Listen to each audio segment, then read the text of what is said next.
and you said later you realised that it was not appropriate for him to confide in you at the time. Do you remember how you felt at the time? I do, because, and again, another image and another sort of unravelling sock moment. Yes, yes. I guess my way of dealing with this intimacy that he seemed to want with me, Yes.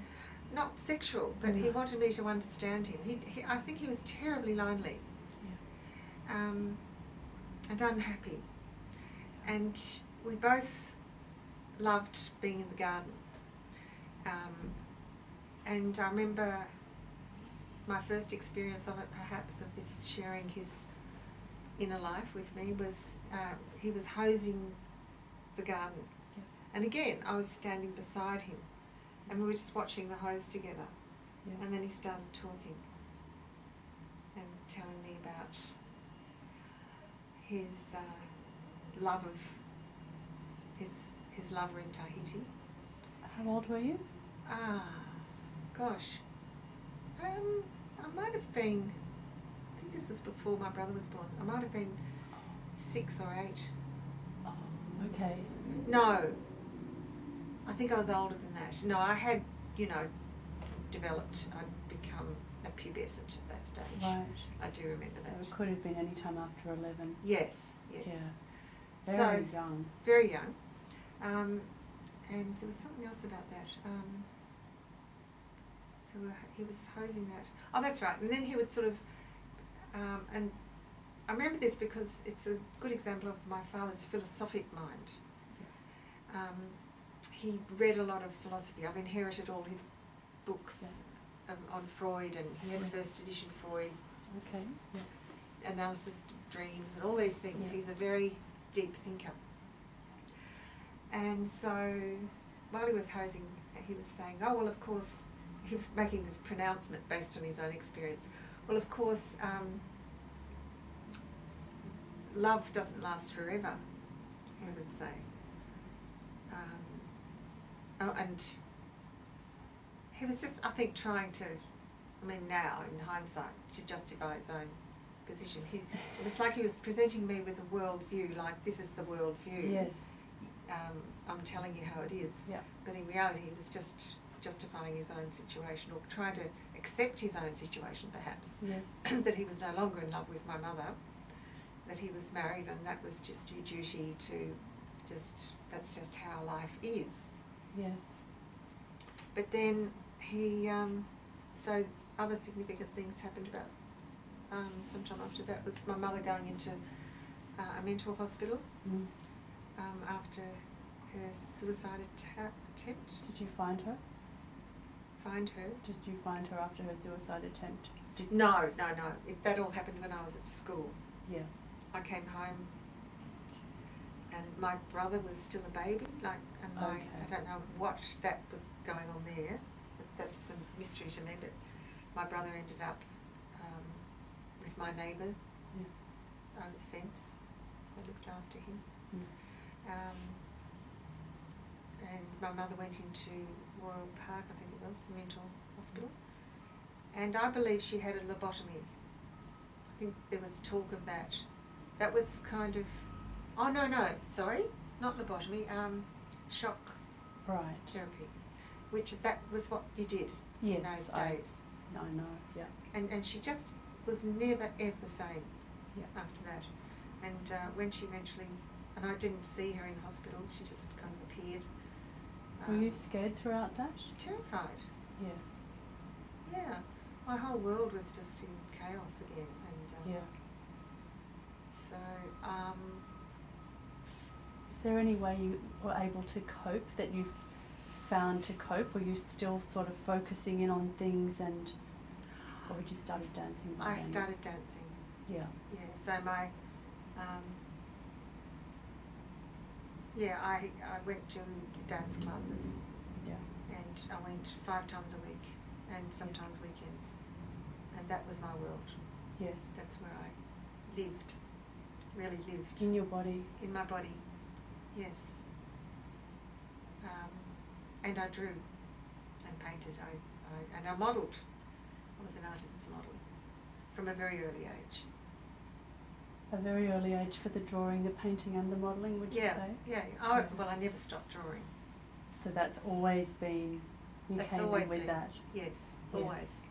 Ever since I can remember in Christchurch, I have drawn. I used to first draw with lead pencil and charcoal from the fireplace Yeah, right. on the bricks, and also on the weatherboard, which was beautifully windswept, you know, and nice, Yeah. had nice toothy grain. I just draw all Yes. over the house. Luckily it was a bohemian household. Yes, yes, but it was Yeah. a housing commission Oh, building okay. we By didn't then. own. Right. So that has been present in your life the whole time, the movement and the expression. Yes, Yeah. yeah, And boats. and ships. Ships, isn't that fascinating? Yeah, When you were telling me about the ship when you were 5, I of course immediately thought of Antarctica and the bravery involved in doing it.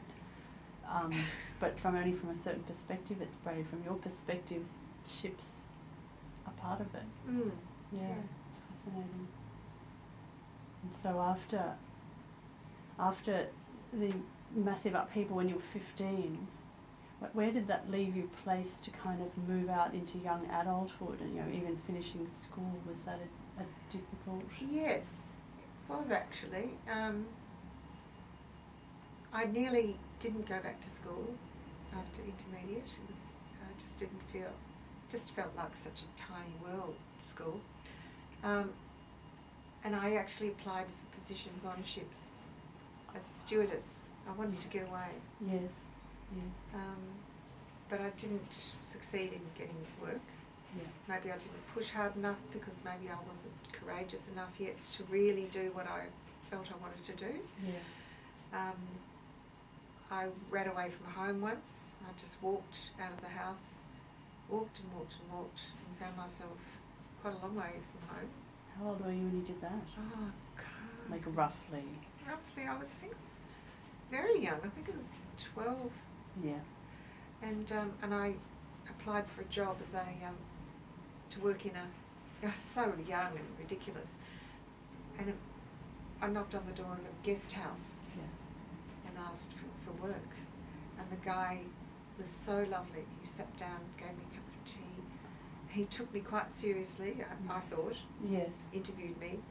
And then he asked for my details. And then I left. And then he rang my parents. And they came and got me.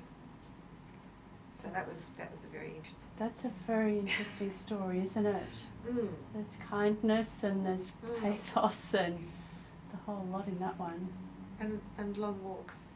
I went on another long walk once, very long walk, from, along the ocean road at Yeah. full moon Yeah. once with a girlfriend from school. We turned out in the end to be in the early stages of schizophrenia. I think that's one of the other themes in my life, Isn't it? that I do seem to attract people with, Yeah. you know, unusual Yeah.